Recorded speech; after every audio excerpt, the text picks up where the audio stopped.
So thank you very much for coming out today to join us on this joint event from the House of PMO and APMG International. As you know from the invitation, it is a celebration really for both of us after many months and years of working to try and bring something new to the PMO profession. But before we get on to all of that, I picked this place. It's the Royal Institute of Great Britain. I don't know if how many of you are familiar with the place. You might have been familiar with it from the Christmas lectures each year. A place of science. But we wanted a library, so that's why we're here. This is why we chose this place. Because that's partly or one of the rooms that we have at the House of PMO. Many of you will probably realise that we have little names for different things that we do. And the library is really about building good practice, best practice, things that we can help to move the profession of PMO along. So that's why we're here. And of course, you know, it's lovely to be back here in person, because we could have done it virtually, but a celebration is a bit rubbish. I think we're all sick to death of little Zoom parties and Zoom cocktail parties and things like that. And we just thought, you know, let's get back out there and invite people along and see who's ready to come out and celebrate with us. So it is a celebration. And for many of you that may not realise, the House of PMO, in its current incarnation of being called the House of PMO, is just coming up to 2 years old. It's actually 20 years in the background to get to this point, and Eileen will be sharing with you today just a little bit of the background to where we are today in terms of the qualifications that we're here to celebrate. The House of PMO originally started, as many of you might be familiar, something called PMO Flash Mob. But before that, we'd already been involved in bringing PMO people together. When we first got involved in running a small group, PMO SIG it used to be called, and it was all about bringing people together that worked in this thing called PMO. And that's what we've been doing ever since, is bringing people together that work in this particular branch of project management. That's the way that we see it. And the interesting thing about it is that over the last, I would say, 20 years, is just how much it has grown and changed. And again, Eileen will be telling you a little bit more about the journey of the qualifications, but it's not until since 2008 that we've seen a qualification that is specifically for people that are working within PMO, but Eileen will tell you more about that. We're also going to hear from APMG International. I don't know how many of you are aware of how the accreditation certification system works and examinations. It's important for us at the House of PMO to have that quality and robustness behind the qualifications, and you'll find out a little bit more from APMG. But also, what's really important to us is that from a House of PMO point of view is that these qualifications are available for anybody, regardless of where they are in the world. And it's through the APMG partnership that we've been able to spread out from the UK, where you've got accredited training organisations delivering these courses in Canada, South Africa, Australia, and of course here in the UK with a couple of providers, and you'll hear from one of them today from QA.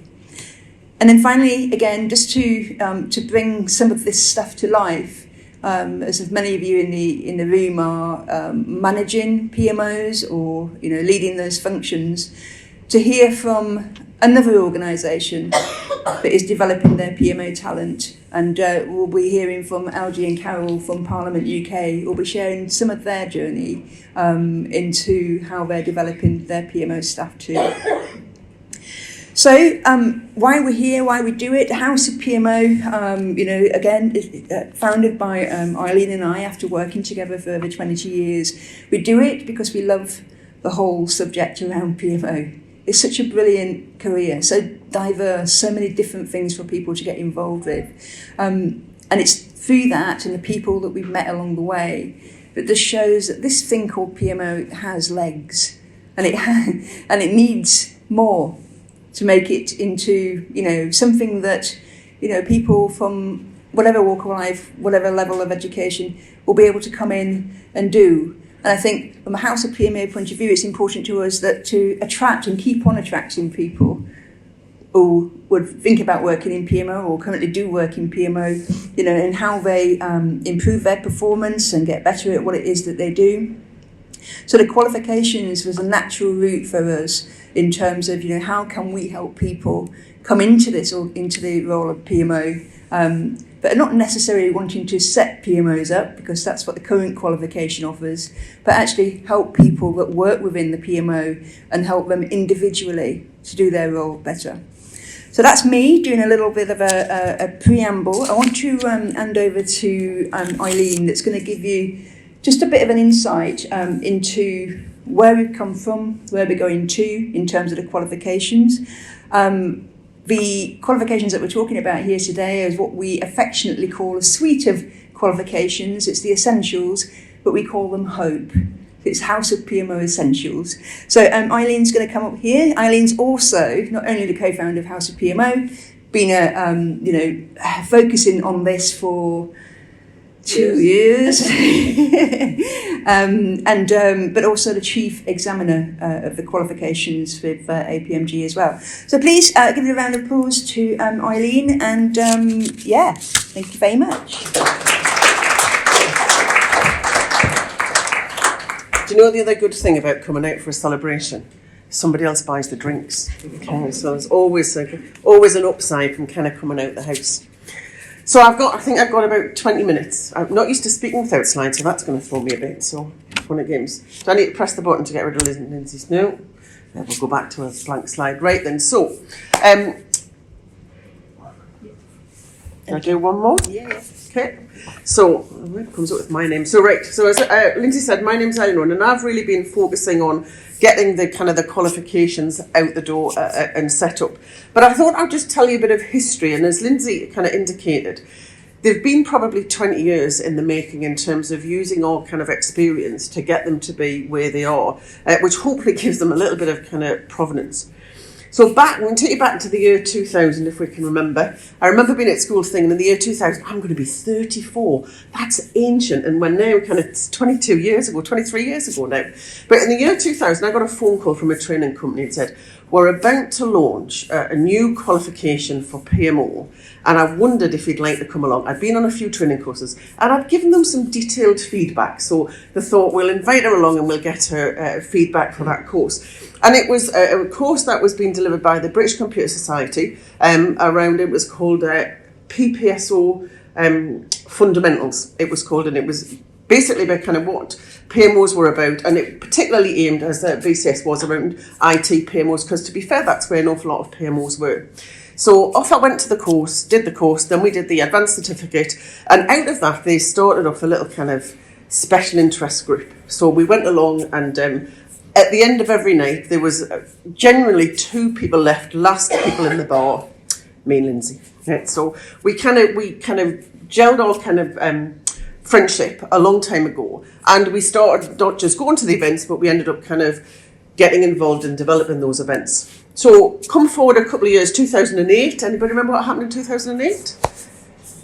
P3O certification came out for the first time. Yeah, 2008 that came out. Were you doing something kind of otherwise important? What's more important than it? PMO certification. So 2008, the P3O certification came out. And again, absolutely delighted that there was something focused around PMO. And again, did the foundation and the practitioner certificate, and all was good. And when it came to 2013 and it needed a refresh, I was there with my application. Yes, let me do it. And ended up doing the refresh of the P3O manual. So all well and good. But the thing about both of those certifications, it was all about the PMO itself. And it's almost like teaching a project manager, this is all what a project's about. But we're not going to tell you what you have to do as a project manager. And so the P3O courses were, this is how to set the PMO up. But actually as an individual, what do you need with kind of the skills and kind of knowledge in order to be able to do all of those things? So that's where we ended up. And it really was a huge step forward, and I'm not taking anything away from those accreditations. But what we were really interested in was actually how do we support people who actually want to work in a PMO and then who are working in a PMO and actually kind of want to develop. All of the qualifications that were out there, all of the textbooks that were out there were really about kind of working around project management. There was no body of knowledge for the PMO. There was no competence framework for the PMO. And in some of the roles that I'd done some tailoring of a competence framework to try and skew it for PMO people. So Lindsay and I kind of sat together with a few people and started said, well, actually, why don't we try writing a competence framework for the PMO? So that started around 2018. And it was really a labour of love. So it took 3 years working with volunteers from all over the world, several review groups, and Karen and I kind of did the final editing of that to come out with a competency framework. So it took 3 years. So back to kind of 2020-21, it was eventually published. So what we had there, we had a competence framework. It had 24 competences in there, 16 behaviours that PMO people need to demonstrate, 16 areas of knowledge, and 51 skills that you can develop to support that. We also kind of recognised that there was different types of PMO, so it covers off project officers, programme officers, portfolio officers, and centre of excellence.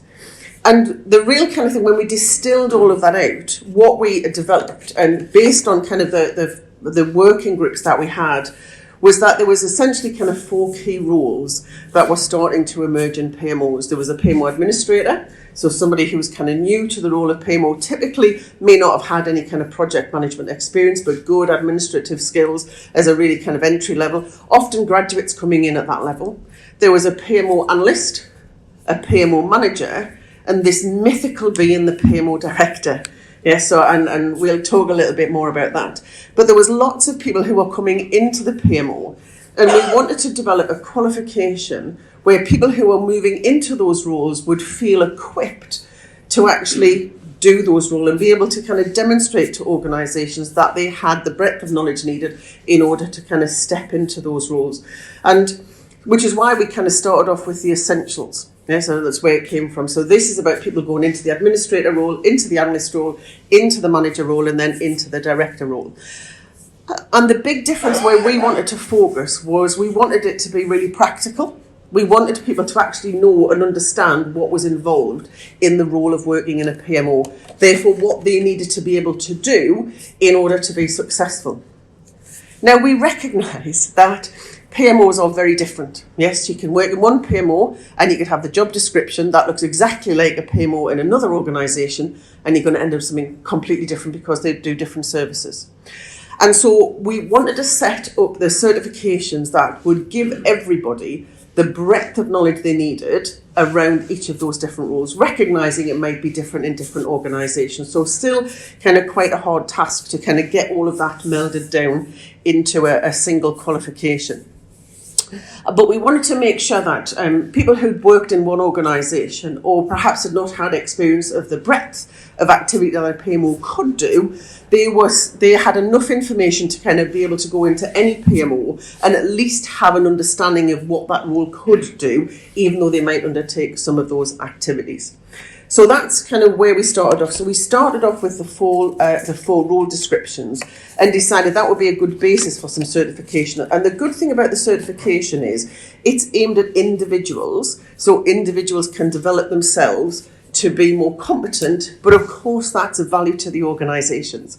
So yes, you know, in terms of kind of setting up the PMO, but this is about kind of personal development. And we recognise that there's some training providers here. From a commercial perspective, that stuff sells, yes? So where people can kind of see things, they can put stuff on the CV and can say, yes, you know, we have a certificate that say we are ready to do this role, helps them when they're applying for jobs. So we had the competency framework and we thought, well, actually, that's really just the starting point. There's a couple of other things that we need in order to kind of make this work.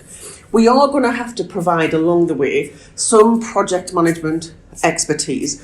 We do need to kind of recognise that we're going to have to understand kind of the various services that we're going to provide. So the competency framework in its own right is not sufficient to do the syllabus for the essentials courses. And so we linked up with Praxis. So I don't know whether people are aware of Praxis framework, which is a free resource a free resource on the internet at praxisframework.org, which gives a whole kind of project program portfolio management end-to-end processes and templates. So that was a good resource that we could link into. And we also linked in with Stuart, who had written his PMO services catalogue, which was a list of 400 services that your PMOs could offer. Yes, we're not expecting any PMO to necessarily offer all of them, but we knew that was kind of a good starting point. So we now had a kind of a set of materials that we could kind of draw a syllabus from.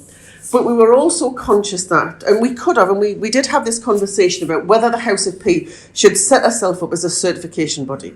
Did we want to go through all of that? And we said, actually, why should we do something where actually that's not our skills and expertise? We want to kind of stay around the content, which is where our expertise is. And so we looked for a partner, an examination partner, who would do a couple of things. Firstly, provide us with the support of doing the development. And believe me, I've done lots of training, I've done lots of courses. I still really didn't understand what was involved in the development and the qualifications.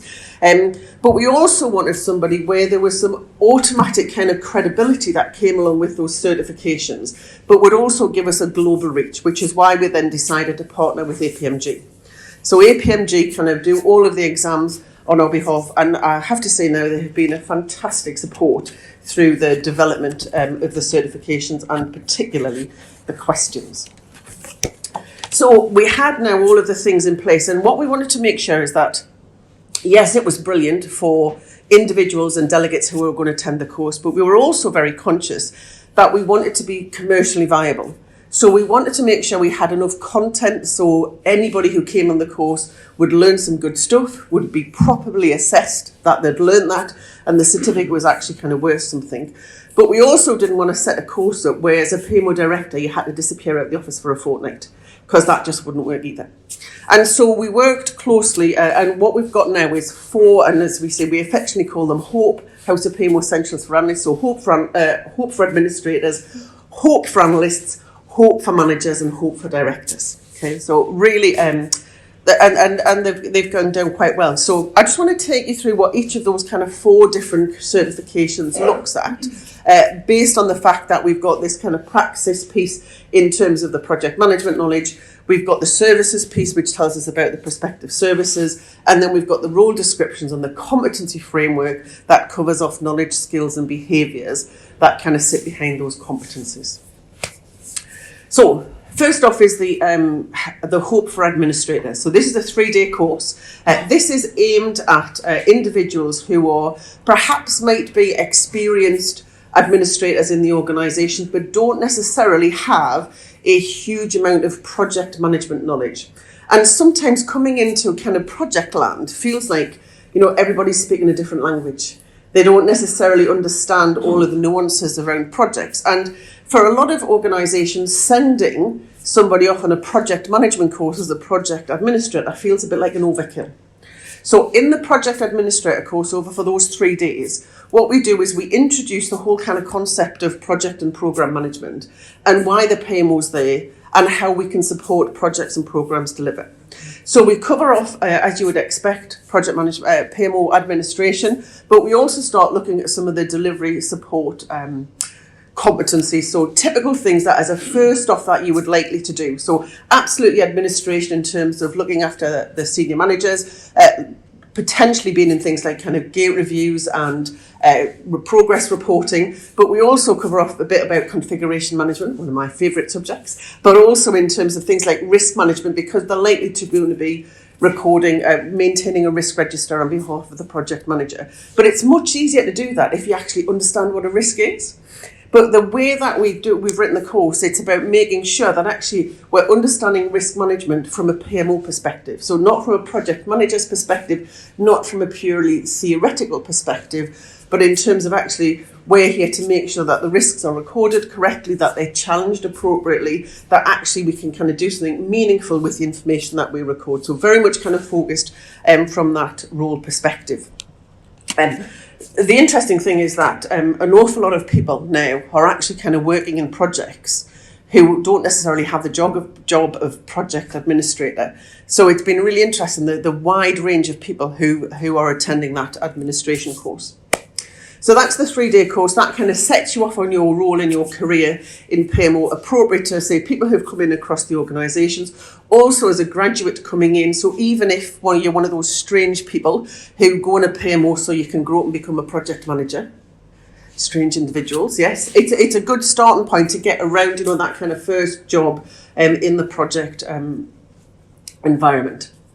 So the second certification is the Hope for Analysts. So this is in terms of reality, the analyst role is the meatiest role and the one that probably covers the most in terms of junior PMO analyst to senior PMO analyst, can almost kind of be somebody's whole career.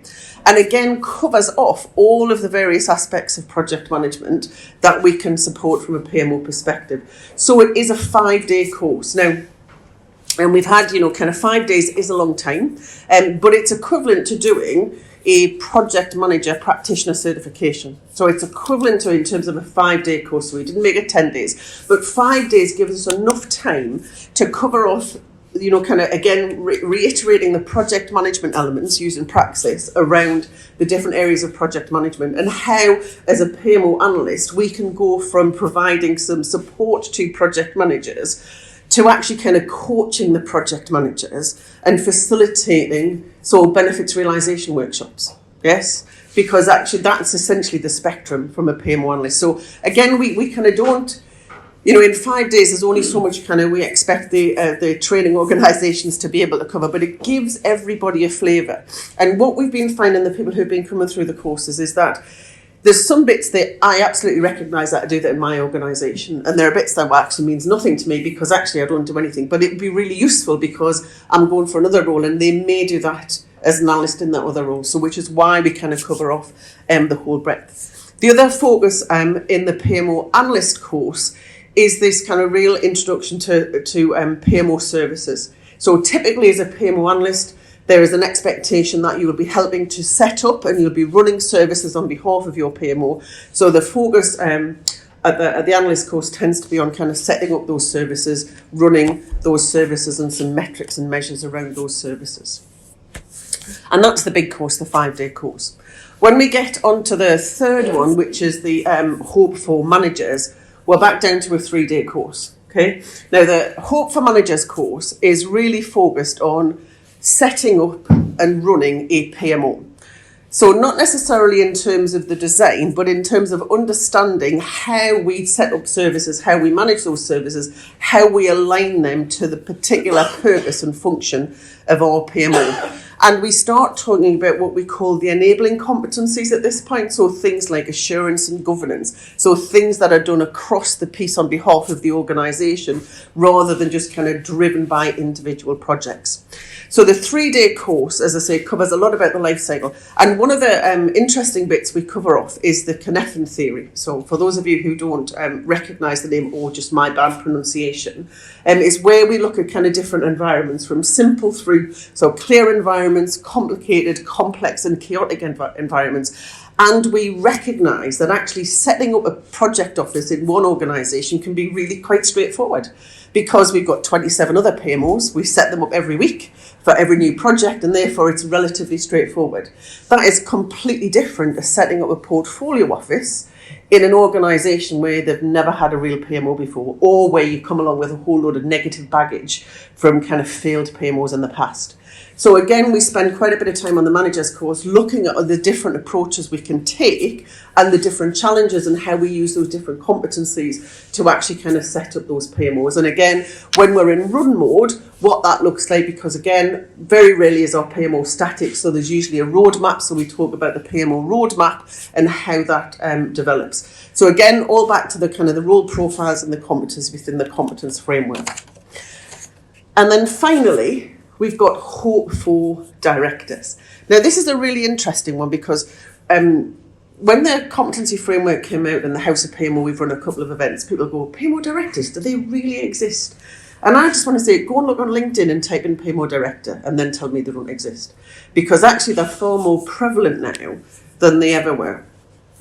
Which is another good reason kind of why the certifications are kind of, I think, it launched at kind of the right time for the PMO industry. So the director's course is only a 2-day course because we recognise at this point yes, that actually kind of taking a PMO director out of the organisation for a longer period of time would be a bit of a struggle. We also recognise that a PMO director may not necessarily have a history of project or programme delivery. So we're seeing some people who kind of move up and use PMO as a career and get to that PMO director role. What we also see is people from business as usual who've perhaps played the role of a sponsor, actually now kind of moving in. They kind of say, well, I've never been a project manager and I don't want to understand all of that kind of dirty technical stuff. But actually, I understand how a PMO and how projects and programs can drive our organisation forward. And I want to be in a position to make sure that I support the organisation the best way we can in order to kind of deliver the strategy. So it's very much at kind of that level. So we talk about, well, how do we create an integrated PMO model? So how do we kind of decide whether there's 2 PMOs or 27 PMOs? How do we actually really get a voice at that kind of top table to be able to be the real advice and guidance around kind of project and programme delivery? So quite a different role for those two days. So hopefully what we've got is a framework now. And we're certainly having conversations with a number of our kind of corporate members who are now seeing, and actually we've got kind of a progression and a development path for individuals as they move through the organisation. And what we're hoping to do is continue to work with some ATOs that not only do we have these kind of essential certifications, but actually it provides the opportunity for those ATOs to have other bespoke courses that kind of pick off particular elements where they can spend, so there are some kind of standard areas. So, I talk about risk management, benefits management is another one, governance and assurance, where actually you can have more kind of specific courses. And what you've got is where you've got a group of PMO people who are kind of tied into the certification, but are actually then looking to go into more depth into certain areas. So they're right for further offerings from training providers as well. So hopefully that gives you an overview of the 4 different certifications, a bit about their provenance, and we'll hear from some of the people who are using them. So hopefully they'll be able to say that they are as helpful as we'd anticipated them to be. So I just want to say a big thank you to the people from APMG and everybody else who's kind of contributed to the competency framework and the certifications. It's been a long haul, but we're really pleased that they're out there and available for ATOs to deliver and for delegates to attend.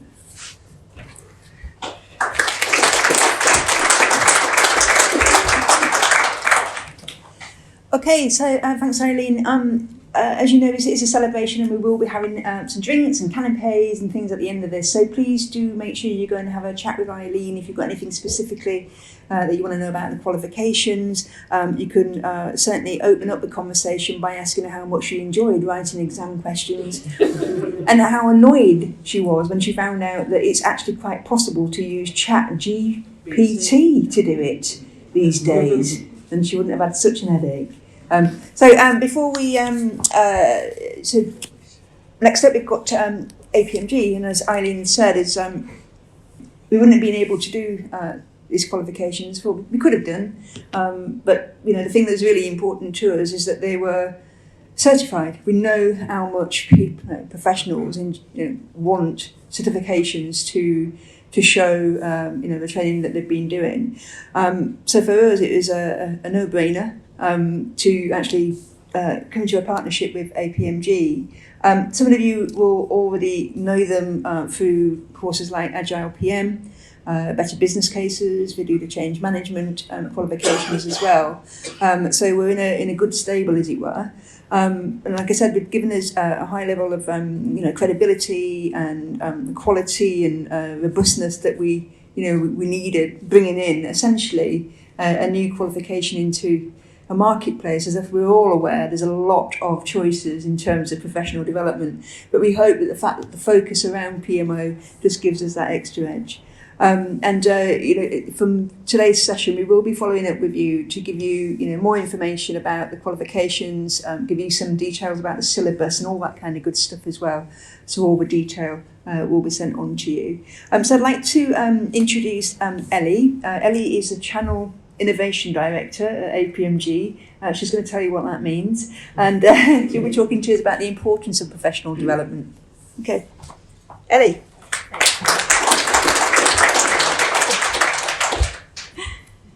Okay, so I clearly did not get the no slide memo, but I promise I will be brief. As Lindsay said, I'm Ellie Bowett, Channel Innovation Director for APMG International. I will not tell you what that means. I'm still working it out myself. And I'm super happy to be here today to kind of officially launch this group of qualifications.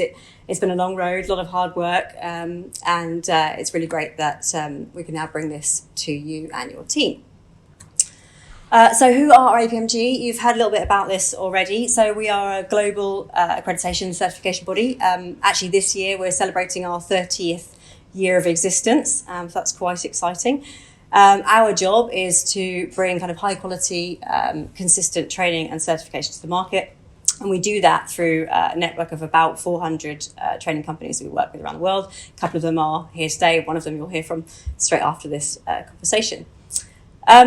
These days, our portfolio is quite broad. We have certifications in cybersecurity, facilitation, change management, business relationship management. But actually, our history, our legacy is in project management. So we started life as part of the Association for Project Management and actually spent a couple of decades working with UK government on a little-known certification called Prince 2. So actually, it was a no-brainer for us to partner with House PMO to bring these certifications to you. So we are driven by our purpose statement, which is to help organisations solve common business problems through sharing knowledge. And alongside scheme owners like House PMO and training providers, we have helped more than 3 million individuals and organisations in 130 countries improve the way they work. So that is our reason for being. So what do we actually do? So essentially we find somebody who has an idea, or sometimes in certain cases they find us. And it might be a framework they've created, perhaps a method or an approach. The real key element for us is that it solves a business problem and it adds value. So we find somebody with that idea and then we work with them to turn it into some deliverables. So you've heard people talk about syllabus, exam questions, that kind of thing. Our job is to bring it to package it up and to bring it to the market in something that's, consistent and trainable. We then go out and find training companies and experts and trainers who are passionate about this area and have all of the knowledge. And we assess them to make sure that they are of a consistent standard so that when you, as the individuals, go on the training course, you can be kind of comfortable that what you're getting is best possible quality that you can get. So having heard all about APMG, it will not surprise you to hear that our view is that continued professional development and lifelong learning is kind of fundamental to ensuring that you maintain and enhance your knowledge and skills.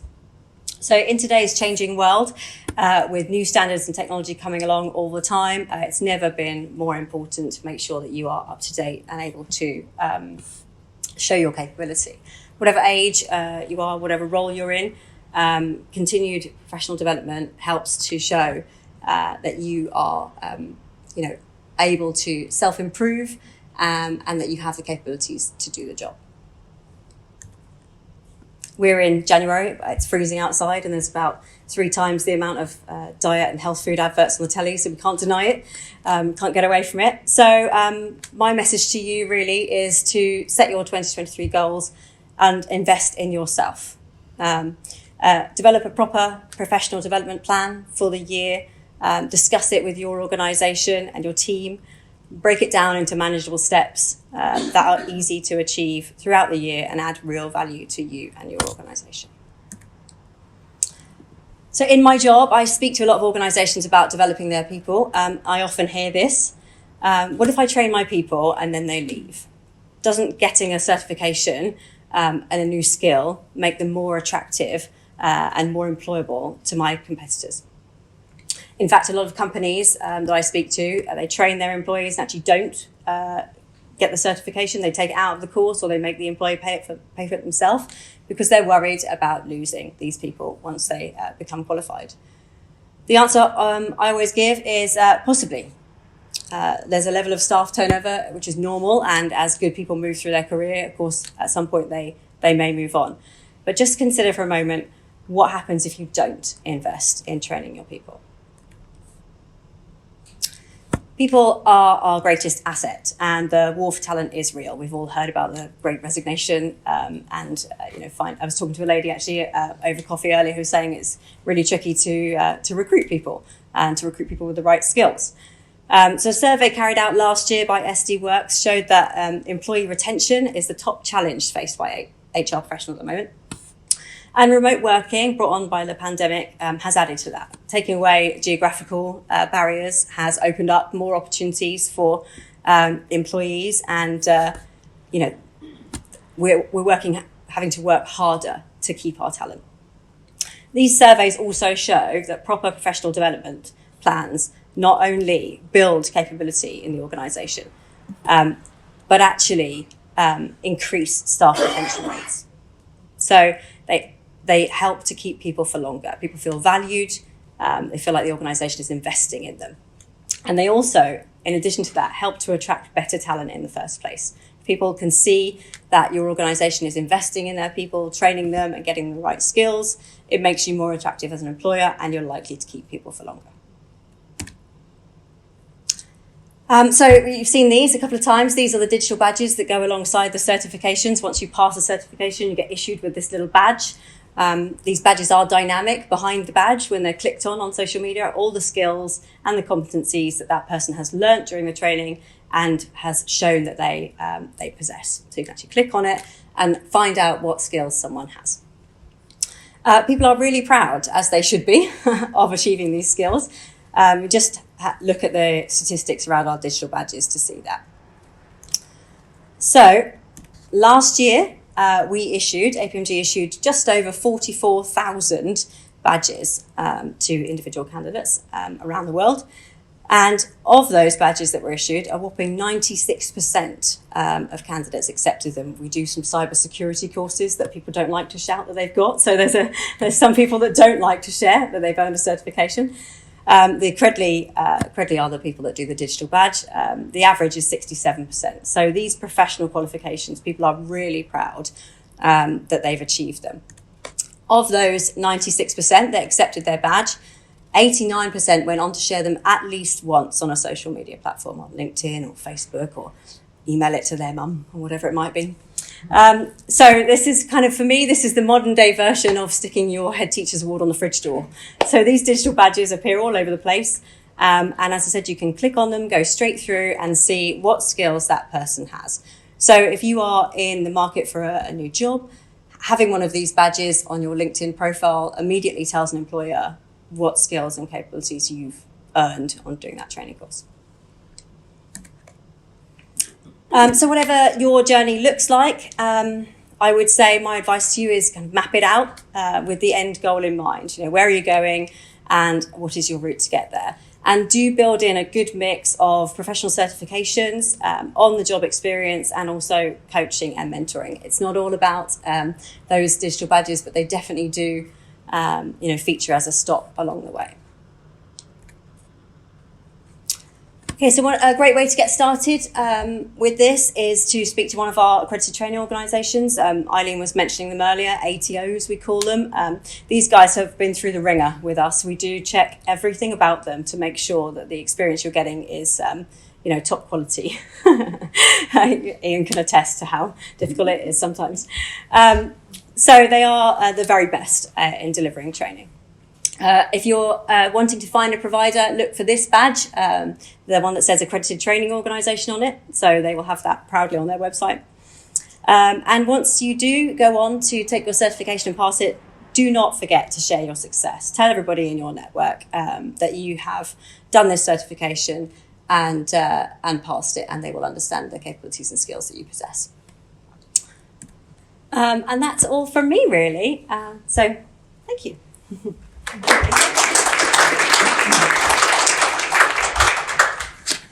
That's super. That 44,000, by the way, is not our qualifications yet. Come back next year and I think we'll be well on our way. It's interesting, if you have got an idea, where you can talk further with somebody to maybe develop your idea into, a product. But the other thing that it got me remembering is that if you've got a large organisation with a lot of PMO people within it, you can actually become an accredited training organisation yourself. So again, that's something that you can talk to APMG about, and certainly large organisations do that. And certainly the ones that I'm familiar with have used some of the kind of entry-level stuff with their graduates coming onto a graduate programme. So that's an interesting one. And then from the self-development point of view and getting ready for 2023, just a little reminder, members of the House of PMO, you can get started with your self-assessment and the competency framework, and that's a good place to start. And just finally, just talking about a question about organisations and whether they should be training you. We find that corporate members of House of PMO become known as of employers of choice. Becoming a corporate member is showing your PMO people that you're committed to ongoing learning. That's what House of PMO is all about. We've got the professional qualifications, and everything else that we're doing is that to help people continually learn. And obviously a key benefit for retaining your PMO people, but I'm sure we'll find out from Parliament exactly how they're doing that. Before we do that, we're going to be talking about ATOs, accredited training organisations. We're going to get Ian Clarkson up. Ian is the PPM Practice Director at QA. Many of you will be familiar with QA, with the largest provider, certainly of PPM training in the UK. And they're also an accredited training organisation to deliver these courses. So Ian's going to ask you hopefully, a very simple question that you're going to be able to answer, I hope. But here's Ian. Thank you.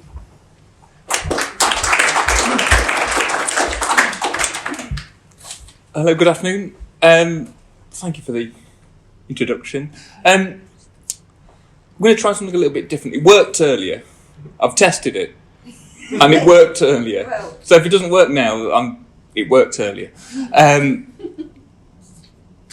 So my role as a practice director is a bit, what does that mean? So I guess in our world, it's all about portfolio. I look after the portfolio of stuff that we do at QA around kind of project management. So all of the certifications. I've worked with Ellie for many years and Eileen and Lindsay for many, many years as well. So I'm an accredited training organisation for the House of PMO Essentials. And just to reiterate what Ellie said, there's go to that kind of accreditation and to the standards that the House of PMO and APMG, there's a real kind of assurance there that kind of the certification is of the highest standard, and actually the training is held to those high standards, and we're held to account as well for that.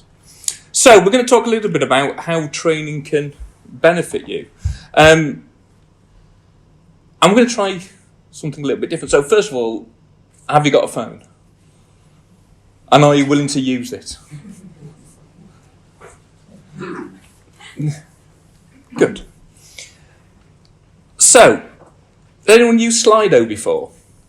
Or heard of Slido? Oh, right, we're in. So the question is, what are the competencies of a PMO practitioner? So, if you point your camera at the QR code, you should be taken to a website. Or if that doesn't work, just go to slido.com and enter the code. And you'll see the question, what are the kind of the competencies, knowledge, skills and behaviours, if you like, of a PMO practitioner. And you'll see there's a box. Just type in the box. What do you think the skills are, if you like, the knowledge, skills, behaviour, the competencies are of a project manager? Now, we're going to create a word cloud. And so what you should see is the words that you type in should come up on screen. Thank you. Is it kind of a... there you go. We're back. We'll kind of put it there. Thank you. Anyone think I should be trained? So here we go. So what we've got coming up is lovely good stuff. The bigger the word means more people are typing in the same thing. So we can see communications coming up. Risk management's coming up. Keep going. Keep going. What more is there? Try and think a little bit wider as well. Try and think a little bit kind of outside the box around some of those kind of skills that we need, and some of the think about your own organisations a little bit, really, and some of the types of things that you're doing. What types of knowledge, skills, behaviours do you need within your organisation? It's like therapy, this, isn't it?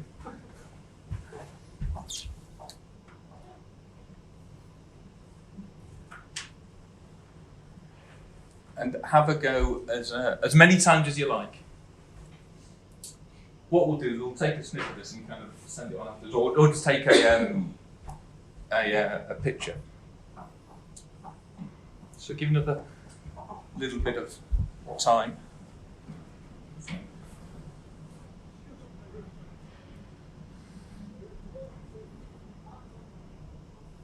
So communication still coming out the most popular, quickly followed by risk management.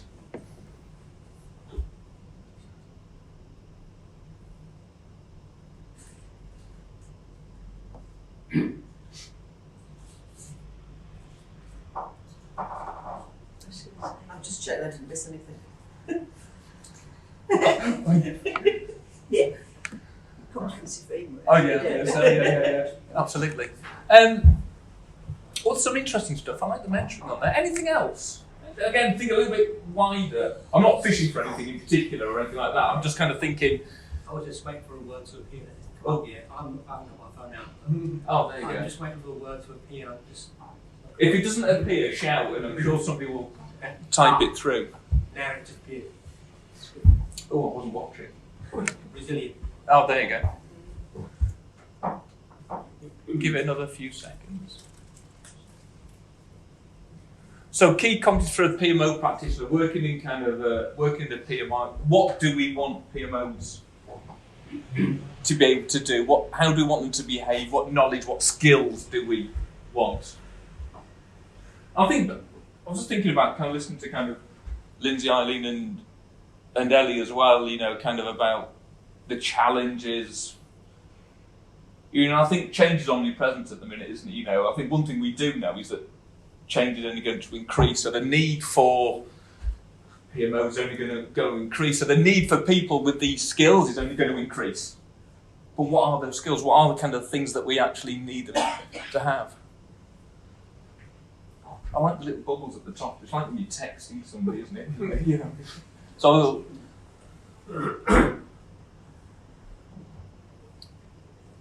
just wait for people to finish. Just have a look at that list. Is there anything that's surprising you on that list?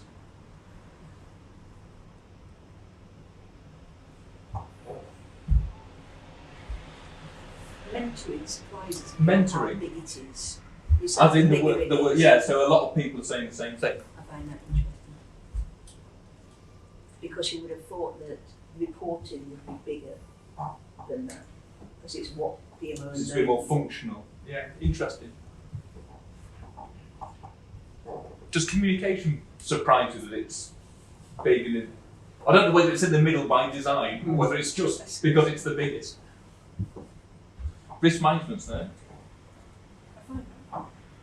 You mentioned that, aren't you? I put it in people's heads when I was talking. I was going to say, yeah. I was making. The conversation. I think it's that governance as well. Leadership's quite big.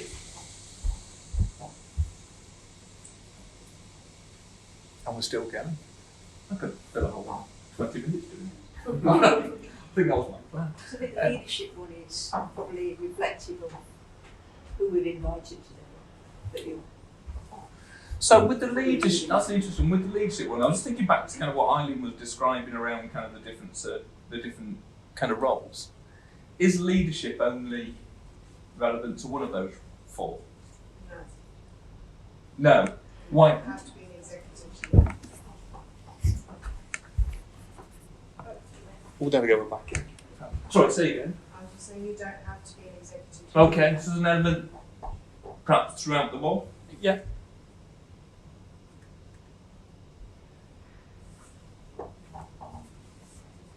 Coaching. Coaching's coming up quite big. Does that surprise anybody?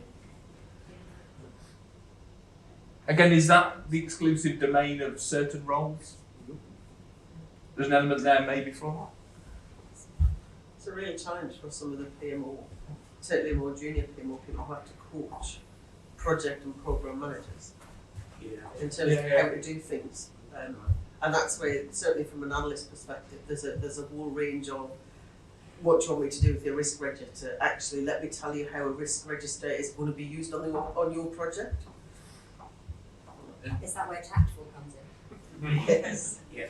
And there is, you know, I remember one of my first experiences was I was involved in a project and there was a guy, we'll call him Glenn, and he was doing something and I kind of went in to kind of support him and he just looked at me and went, my son's older than you. So, kind of, so there's an element there of that kind of coaching and that kind of, I thought I saw tactful, there it goes, diplomacy, empathy in there as well.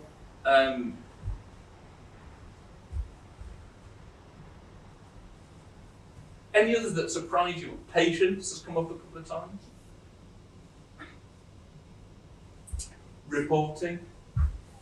Stakeholder management. It's come up quite high. It's a little bit of a soapbox of mine. I prefer the word stakeholder engagement. Sounds a little too wide. I think so. Yeah, absolutely.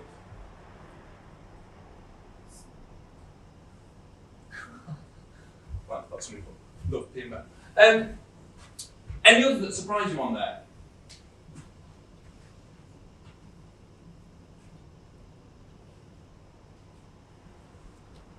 Doesn't surprise me, shouldn't be about the type of PMO you have to provide. So I provide a center of excellence.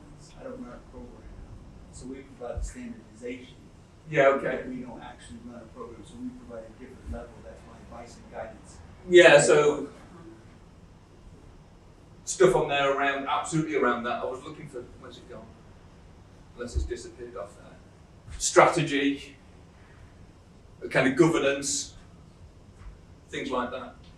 There was one on that, I can't see it on there, but there was one that said story, where did that disappear? I thought something else. Yeah, storytelling. Yeah, I did. I thought I saw Where's it gone? storytelling. Has it disappeared? It gets so big, it goes off. And I was chatting with people kind of over coffee, and I actually think storytelling is really important.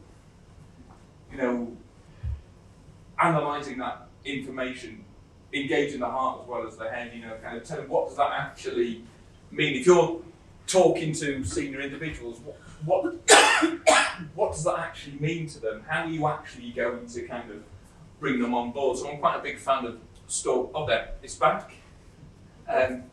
It's back. Anything else? I'm wondering where, I think we missed off wizard when it came to the Did you wizard? So issuing, we'll have to have APMG issuing wands as well as badges. So what's interesting about there's a mix of kind of like the, you know, kind of there's benefits management there actually, isn't there? You know, kind of there's the governance, assurance, risk, communication, negotiation, things like that. But there's also a few other things around, like the mention, the coaching, the storytelling. I haven't seen anything about data up there yet.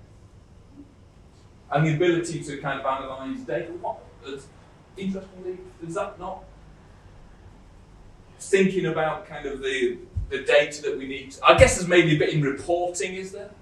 Something like that. But how much kind of Power BI do we need? Things like that, you know, and kind of, or Excel, pivot tables, things like that. You know, is that a skill that we need to be adept at? Yes. Or something I see quite a bit with organisations at the minute is, you know, kind of, it's going to get but I'll stand over here. Is that ability to analyse data? Maybe it's linked in storytelling as well. You know, so taking that and actually telling me what it means.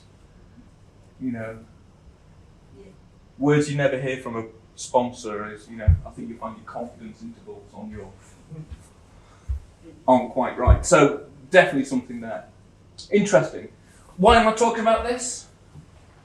Because talking about kind of the qualifications and kind of the skills, knowledge, and behaviours that are kind of really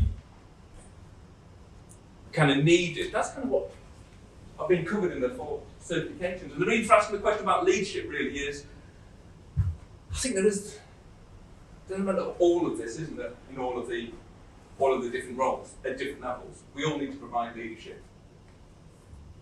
Maybe the PMO director needs to provide a different kind of leadership to a PMO administrator. There's an element of kind of reporting and the analysis and the the facilitation and the diplomacy and the pragmatism in all of the roles. And thinking about kind of what's in the PMO competence framework, this one exists in there as well, isn't it? So when we're thinking about kind of the courses and we're thinking about the the certifications and thinking about kind of the value that they bring and the importance of, and actually I was quite the stat around kind of how proud people are to kind of push this stuff out. I think that's really important that, you're getting kind of the knowledge, skills and behaviours that are important to you in your PMO through these certifications. And I think there's a real link there. Lindsay, you mentioned about kind of doing the self-assessment as well, kind of making that link through kind of what those gaps are to kind of what the learning and the courses provide, I think is a really, really powerful, it's kind of if you build it, they will come, if you remember that film. You might need to be a certain age to remember. Do you remember that film? Yeah. Yeah. Field and Dreams, you're right. Kind of like these are the gaps, these are the things that you're going to kind of can be done to plug that, and that relates back to these kind of certifications as well. And I think that's really important for kind of people doing these roles and the development path that the knowledge, skills and behaviours that you're getting will absolutely enable you to develop, will absolutely give you what you need to kind of perform that role. I'm looking at kind of some of those challenges and looking at the omnipresence of change. It's kind of like these are only going to become even more valuable skills for the future. So, we can take a snip of this, can't we, and send it round. I'm just going to kind of. Can you keep it? Because there's obviously stuff you put up there to disappear. It's like. So, well, no, actually, yes, because I'll be able to get everything out from the Slido thing. So we'll send that round actually. And now You know what's not up there? The ability to Oh. use PowerPoint.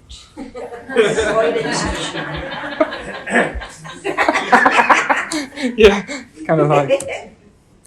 All right, let's go back to that. So let's wait for it to kind of come up.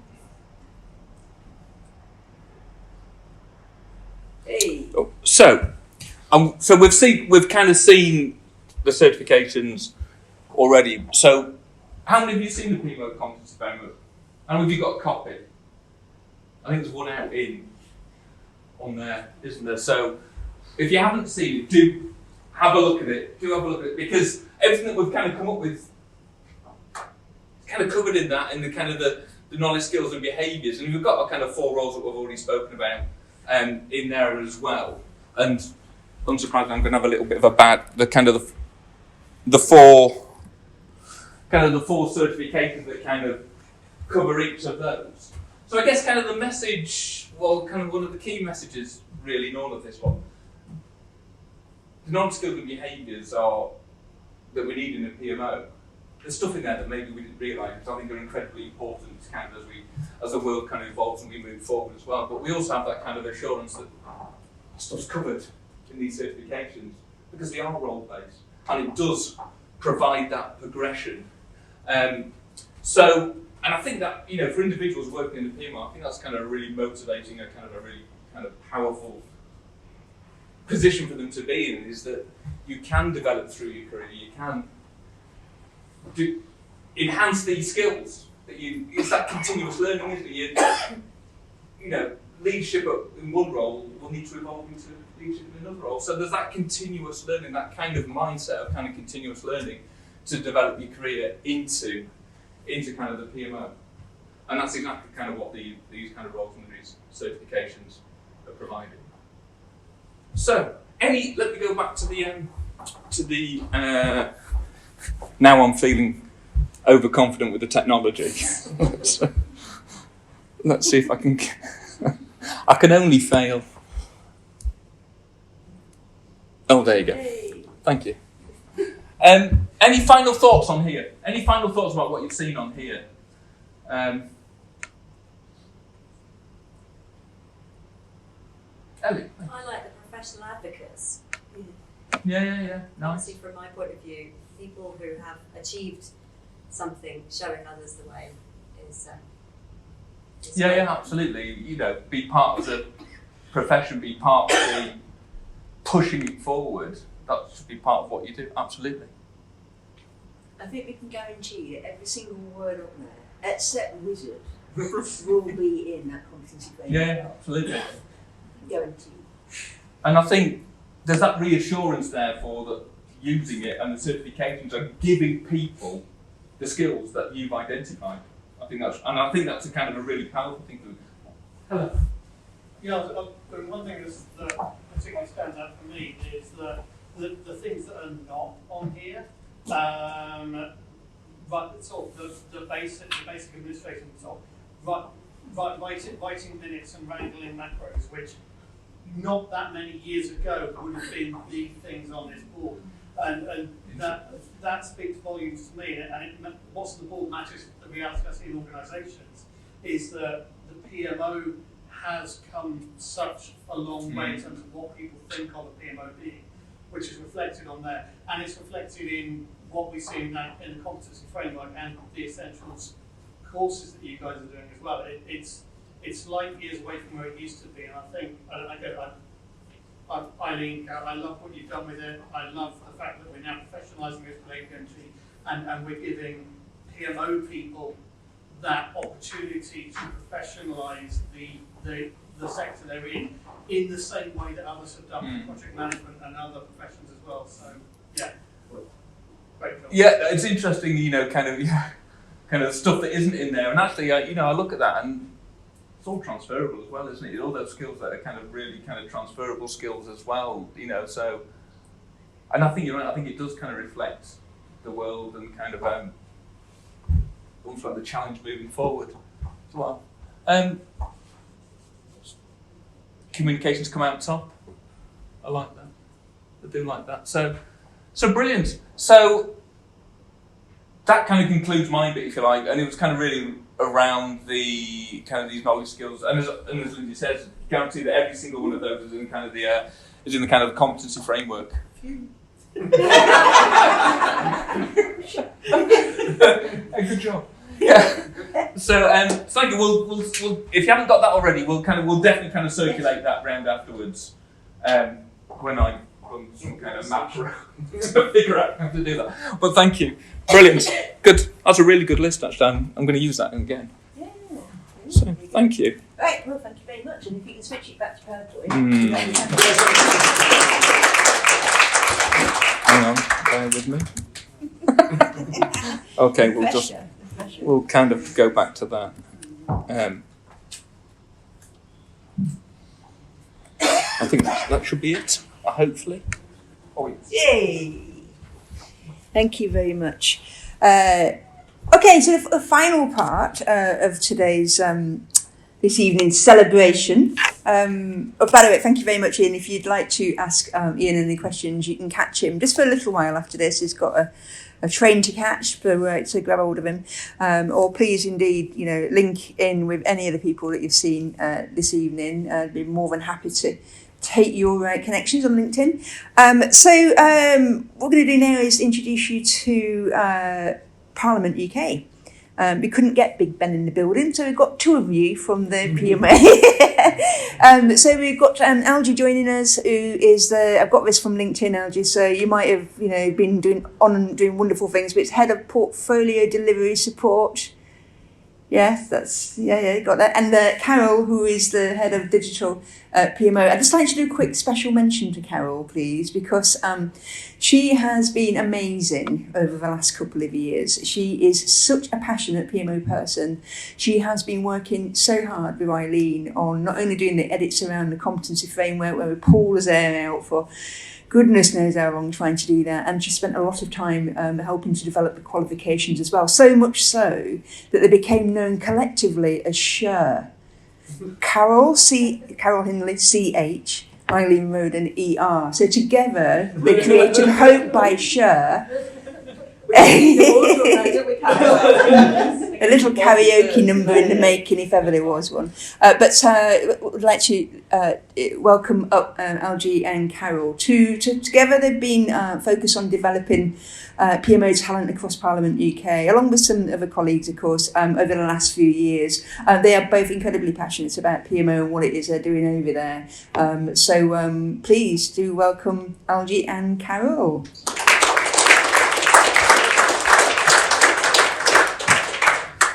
If I do that, you can kind of like, you can move in and out, it'll catch you. Yeah. Well, thank you very much, Lindsay. Good evening, everybody. Really happy to be here. Really happy. Can't tell you how happy I am to see these launched. I've done these for the last couple of years. Myself and Algie have come along just to let you know what we've been doing with them, really, to be perfectly honest, in our place of work, which just happens to be the Houses of Parliament. So, Algie, do you want to just start us off? Yeah. As a brief context. Thank you very much. My name is Algie Asen, and I'm the head of portfolio delivery support, but I also look after the project delivery profession in UK Parliament. So we are very passionate and obsessed with community building, bringing together our community project delivery and PMO professionals in Parliament. So in terms of PMO, we have around 100 PMO professionals supporting the different projects, programs, change initiatives ranging from construction, digital, and strategic people initiatives, which is great. So we're very obsessed about community building, and personal professional development is something that we are passionate about, and we're here to share our story with you in terms of the fantastic work that we do to help develop our PMO professionals in Parliament. Over to you, Carol. Thank you, Abby. So, for me, it all started when I joined Parliament about 6 years ago. I went as a contractor to start off with. I was really fascinated by all the agile stuff that they were doing in the digital arena. And then it just so then happened that I was then asked and entrusted with to lead the digital PMO. And when I started, and I started talking to all the individual members of the PMO, I was absolutely quite mortified because every single one of them had a personal objective to get out of the PMO. And I was like, why on earth would you have these personal objectives? And, you know, I'd sit down with each of them and they'd like, yeah, I want to be a project manager, yeah, I want to be a business analyst. And I'm like, what? Why? And it was absolutely, you know, do you not realise, people, that PMO can be a career, it can be a, you know, professionally fulfilling career in its own right. And so then I started on a journey to try and change the hearts and minds of everybody that you don't want to go into the PMO just so that you can then get out of it. And so we started the concept of a PPO wingman. So used an analogy about, you know, PMO is not just the, oh, can you come and do our minutes to our board, please? Or can you come and do the reporting? In our organisation as well, financial management is huge. So they are a little bit of an army of project accountants.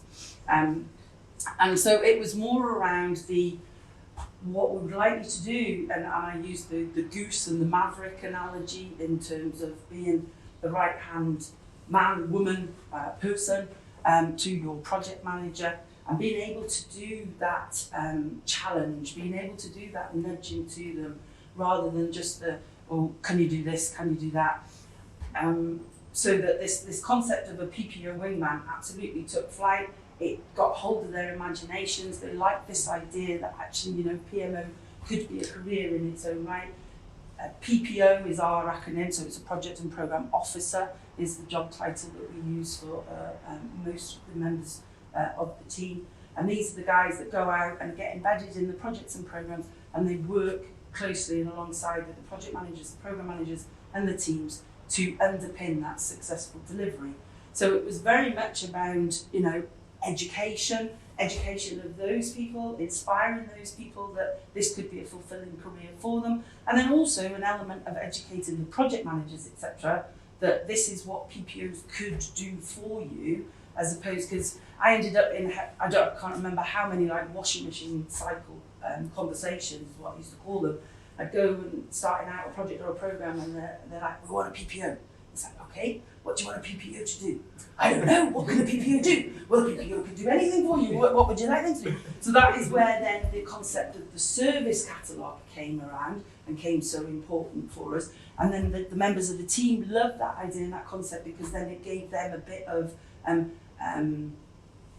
foundation, and they weren't then just the dog's body of the team. They had what it was that they could do defined for them. People started understanding and realising that, you know, and this is where they can add the value to the projects and programmes, and they can actually play their part in successful delivery of those projects and programmes. So we had our concept of the PPO wingman. We knew that we started wanting to do the service catalogue, etc. And then it was like, but how do we make sure that everybody's got that same level of understanding, they've got that same technical expertise, that same knowledge to be able to build on, so that our services can be of a high quality and consistent across our projects and programmes. You know, our people can then feel as though they're learning stuff and progress. And also, oh look, see, this is me menopause sticking in my brain from death now. The organisation as well would get that benefit and that value, so that we grew as a team in the organisation, and we were recognised for offering those opportunities to people. We were recognised as a caring community team, and we were put forward as exemplars. And then what we found is that attracted people to the PMO. So we then ended up with people from the service desk wanted to come and work in the PMO. People out of the admin teams wanted to come and work in the PMO. So what we did is we looked at what was available in terms of the qualifications, etc., across the in the industry. At the time, we were looking at things like the PPO support, P30, AIPMO, and this was all sort of like before House of PMO Essentials came on board. And I literally threw the syllabuses out to the team, and I said to them, you know what we're trying to do? We know what we're trying to do in terms of service catalogue, PPO, wingman, etc. Which out of these qualifications floats your boat? Which ones do you want to do? So they made a choice at the time. At the time, they went with AIPMO, because that was very service catalogue orientated and stuff, and that's what we wanted to do. And so we bought an in-house trainer. Eileen came, spent a week with us in London, and the team just infused. It was like light bulb moments going off, and that's absolutely what I wanted them to have.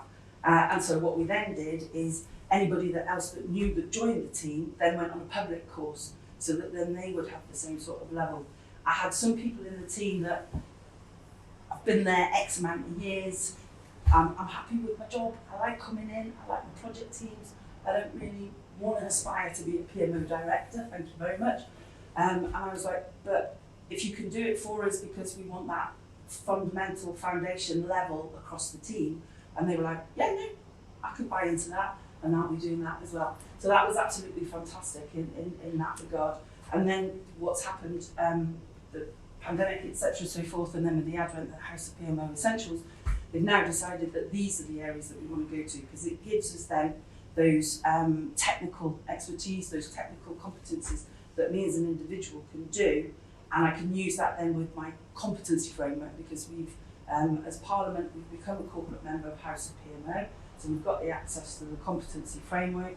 We've said to all of the members of the PMO across the community, we would like you all to do the self-assessments, please. We haven't mandated it, so we haven't got 100% coverage, but most people, most people, and Algie's been a little bit more successful in his area than I have, but that's fine about it. They all understand and they all appreciate that area, and they can see it, and there's either that they're doing it for themselves as an individual in terms of their personal professional development and the whole idea that they actually do now love PMO and they want PMO as a career, or they can see the benefit for the team and being able to get that standard and quality for our service catalogue, and then the ePMO, because we have an ePMO as well, they can then see those benefits to Parliament and the way that we were then able to convince senior management about the benefits of corporate membership, etc. So we've got various bits and bobs there. What I've done around the competency framework and around the fundamental training is a learning catalogue. So I've also added what else we've got across Parliament that can help move up those stages. So when you're doing your competency assessment, when you're identifying what level you are, the key question that we usually get back is, well, but then how do I get from that level to the next level? And so what I've put together is a little bit of a learning catalogue that says, on our learning management system in Parliament, we've got this on risk management, because the Parliament's like, we've got risk management, etc. There's also, we've got LinkedIn learning, corporate membership as well. So there's going to be developing some pathways, PMO pathways there, because one of the things that we're talking about now is sort of like T-shaped professionals, so that we've all got that common core services of reporting, financial management, secretariat, etc. But then they can decide if they want to do a specialism. So if they decided that they want to be a risk specialist, what can they then go on and do in terms of, we can do the in-house Parliament training, we can go on and then do the management of risk, etc. so forth if you so wish to. So that's what we've done. With Algie's help, we've built up the network of PMO. We've got what we call a cross-Parliament PMO guild. So once a quarter, all of the PMOs, it's a little bit how many PMOs can fit in a room, all get together. We're fortunate that we've got several across Parliament, and we all get together, we share what we're doing. Surprising how similar it is. We all have a gripe about the similar challenges, etc. and so forth that we face across our PMOs. But what we're starting to see is the relationships being fostered, and then now when there is opportunities in the other PMOs, we're fertilising people around those groups. So members of the digital PMO have gone and joined the ePMO and then thankfully come back, but they've gone up a couple of grades in terms of what they've been doing. People from digital have gone to the construction PMO and vice versa. So we're starting to absolutely reap benefits as an organisation in terms of the sorts of knowledge and expertise that our team are building. Do you want to talk a little bit more about the community? Yeah, thank you. So one of the challenges that we had in Parliament is selling the story of a PMO. What does a PMO team do? What is it? What is the value to the organisation? Which is why we set up a community of PMO practitioners to help address that, to engage with different teams, and to sell our story and to get buy-in and support from different teams, knowing the value of a great PMO. Whether you're a strategic PMO, a managing PMO, or a progressive PMO, it's about selling that story to Parliament. So we've set up a community of 100 PMO professionals. We meet on a regular basis, but we also introduce learning and development initiatives based on the self-assessment, PMO competency self-assessment that we've done, but also learning lessons from other organizations. So we've introduced, mentoring, apprenticeships, buddying, networking, and different events to bring together our community of PMO practitioners in Parliament. One of the things that really worked for us in terms of that learning and development is also introducing formal and informal, secondments to get that formal and informal secondments to get that additional knowledge, expertise that they'll be able to learn from different teams within the organization, which is great, and it's working really well. There's a lot of challenges that we are facing, but I think the good thing is, we're sharing resources as well. We talk to each other, and we're always on the lookout for what's new, innovative, and not just innovative, but something that will make life easier for our PMO teams in Parliament. So one of the things that we've done is to provide our PMO professionals with the tools and resources to help them with their jobs. So the first one is we've got our project management database, knowledge base, which we use in the digital PMO. So it's a tool to help them do their roles as PMO practitioners. In the construction world, we also have the Project Delivery Handbook, which provides guidance on how we deliver construction projects in Parliament from start to finish. We've also got the SharePoint site where we feature guidance, tools, information, but also things that matter to our PMO professionals, such as training and development, and also health and well-being. So as a PMO practitioner, it can be very stressful. You are faced with different challenges, which is why we put together a health and well-being tool for our PMO colleagues within the organization. And Carol will be able to talk to you about the other initiatives that we are doing to help develop our PMO practitioners in Parliament. Mm-hmm. So, what else have we got? So we're doing the professional membership. We've introduced a concept in the digital PMO about the baseline training. So what we're now saying is that anybody that is in that sort of like PPO role, if you've been in the PPO role in your first 12 months, we will provide you with the PMO administrator type training. So the feedback that I got from the team when we did some of that training was that it absolutely helps for those that are new to the project and programme environment, understanding that concept and understanding how that works.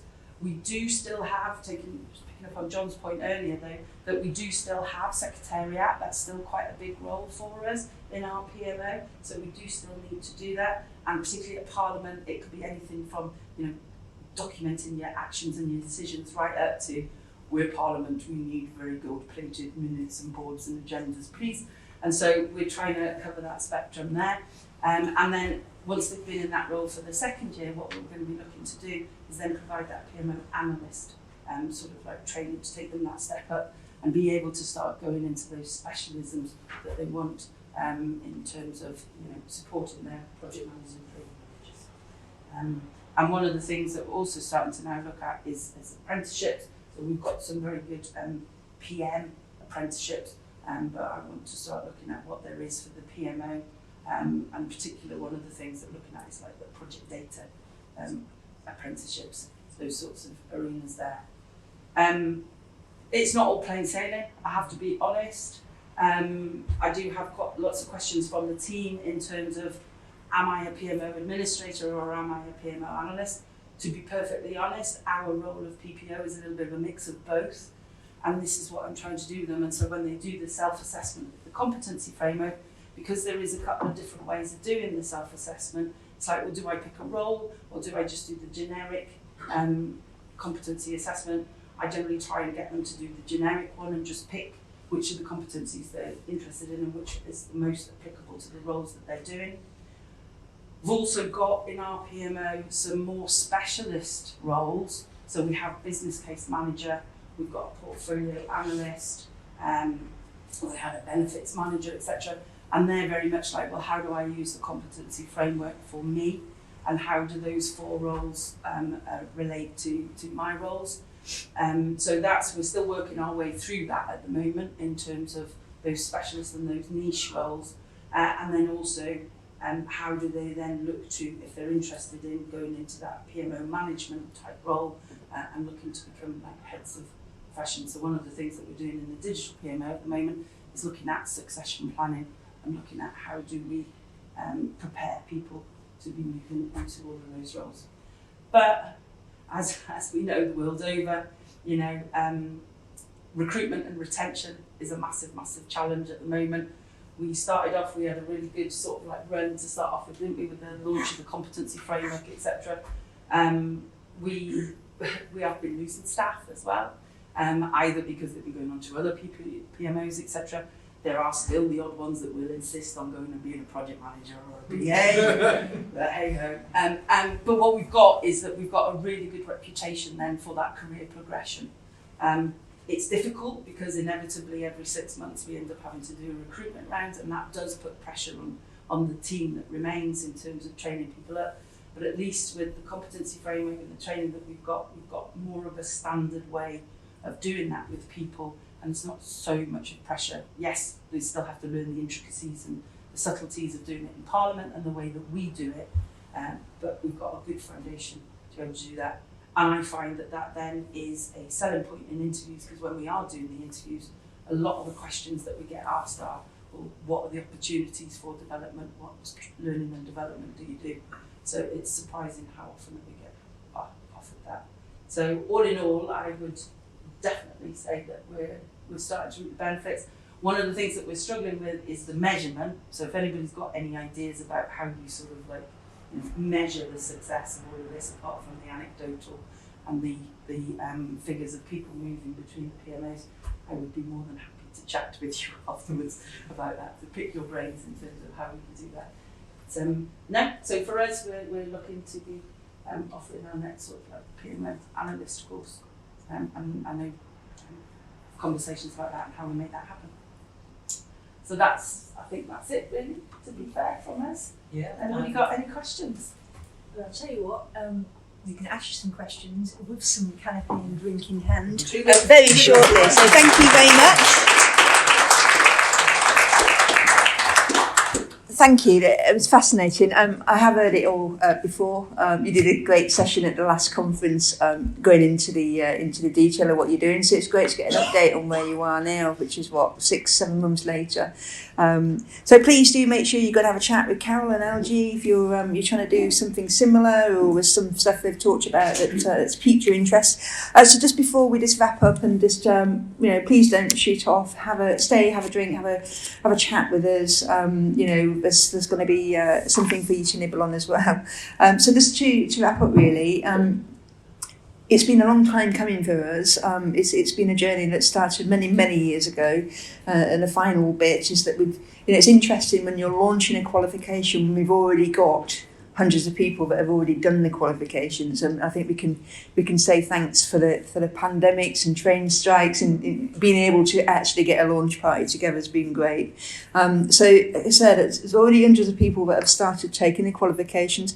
For us now, it's about getting more training organisations coming on board in order to offer these qualifications, not just here in the UK, but also further afield. If you have got any questions specifically about training courses, we've got a couple in the room. We've got Ian as QA. We've also got Charles. You can go to Charles is from PMO Learning. He can also have a chat with you if you want. At House of PMO, we don't deliver the courses. We've created them.